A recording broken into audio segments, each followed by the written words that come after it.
गणशिक्षा विभाग तरफ एक समस्त जिलापाल मानू निर्देश दि जाइए जे जो विद्यालय जड़े शिक्षक अच्छा से दुई जन शिक्षक देवाई स्वागत योग्य पदक्षेप। ये प्रश्न उठू आउ जो जड़े शिक्षक आसवे सी कौटू आसवे जो विद्यालय अधिका तो शिक्षक ना 2 वर्ष धरी शिक्षक नियुक्त ही ना।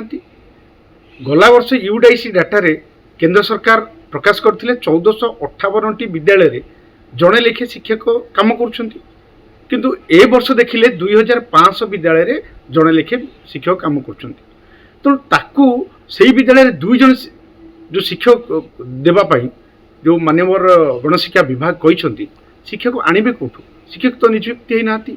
अद्यावधि आज तारिख जदि आप देखिए 1,30,000 शिक्षक पदवी खाली पड़ी तेणु शिक्षक नियुक्ति 2 वर्ष होना।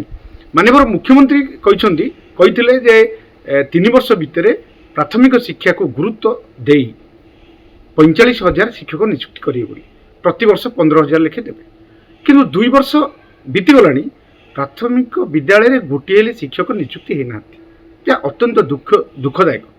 बर्तमान यदि राज्य सरकार शिक्षक नियुक्ति न करती ताले आहरी दयनीय प्राथमिक शिक्षाटा हो। तेणु आम दाबी करूँ शिक्षा अधिकार आईन रे जहाँ उल्लेख अच्छी 6 मास मध्य जदि कौन शिक्षक मृत्यु है से अवसर नेले तेबे तांको पदवी तुरंत पूरण करा जिवो अर्थात नियुक्ति दे पूरण करा जिवो एवं वर्तमान जो खाली पड़िथिबा शिक्षक पदवी की नुआ नियुक्ति देकी ताको पूरण करा जाऊ।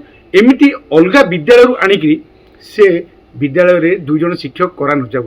आ द्वारा कौन हम जो विद्यालय शिक्षक अणा जा विद्यालय शिक्षादान बाधाप्राप्त हम। तेणु जेहेतु शिक्षक अभाव अच्छी एवं नियुक्ति सरकार करना तुरंत या खाली पदवी गुड़ी को पूरण कर।